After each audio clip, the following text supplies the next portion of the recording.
ABP news आपको रखे आगे।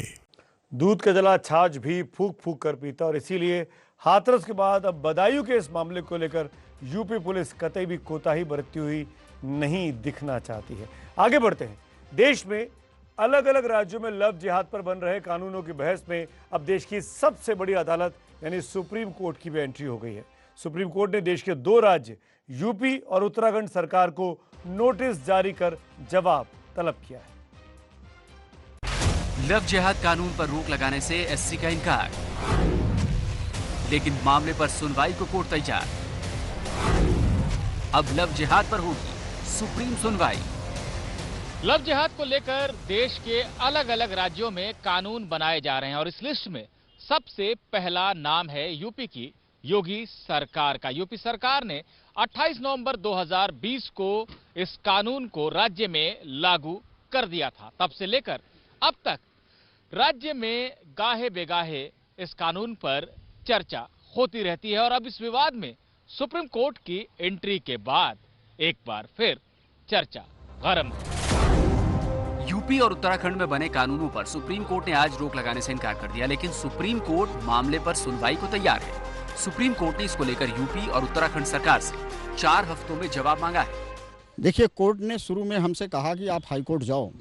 मैंने कोर्ट से रिक्वेस्ट किया कि हाई कोर्ट माय लॉर्ड इसलिए नहीं जा सकते हैं क्योंकि यह जो है मैटर 2 से ज़्यादा राज्यों में हो रहा है। पहली बात तो हमने जो चैलेंज किया है 2 राज्यों को चैलेंज किया है, लेकिन अब मध्य प्रदेश गवर्नमेंट और में भी जो है वहाँ की विधानसभा ने इसे पारित कर दिया है, लेकिन अभी कानून का रूप नहीं आया है। हरियाणा गवर्नमेंट भी इस पर प्रपोज कर रही है। तो इस तरह से 4 राज्यों से 5 राज्यों से जब चलता जाएगा, सारे हाई कोर्ट इस पर एग्जामिन करते रहें। लास्टली योर लॉर्डशिप को एग्जामिन करना है कि सारे राज्यों के हाई कोर्ट सही हैं या गलत हैं। आपको बता दें कि लव जिहाद कानून को धार्मिक स्वतंत्रता के अधिकार का हनन बताते हुए विशाल ठाकरे नाम के शख्स ने सुप्रीम कोर्ट में याचिका दाखिल की है।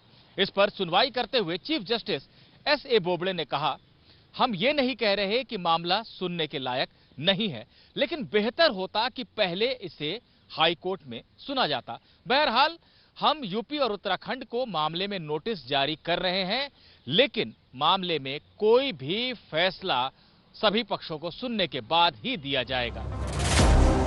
इसी को लेकर कोर्ट ने यूपी और उत्तराखंड सरकार को नोटिस जारी किया है।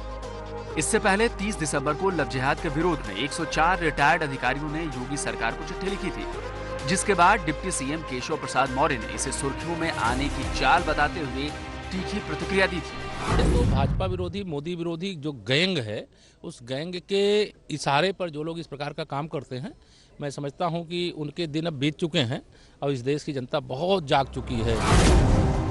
इसके बाद 4 जनवरी को लव जिहाद कानून के समर्थन में 224 रिटायर्ड अधिकारियों ने चिट्ठी लिखी।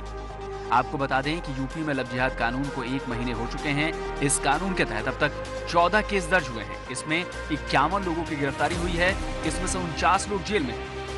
लेकिन लव जिहाद कानून के खिलाफ उठने वाली आवाजों को देखकर तो यही लग रहा है कि इस कानून पर योगी सरकार की राह आसान नहीं रहने वाली।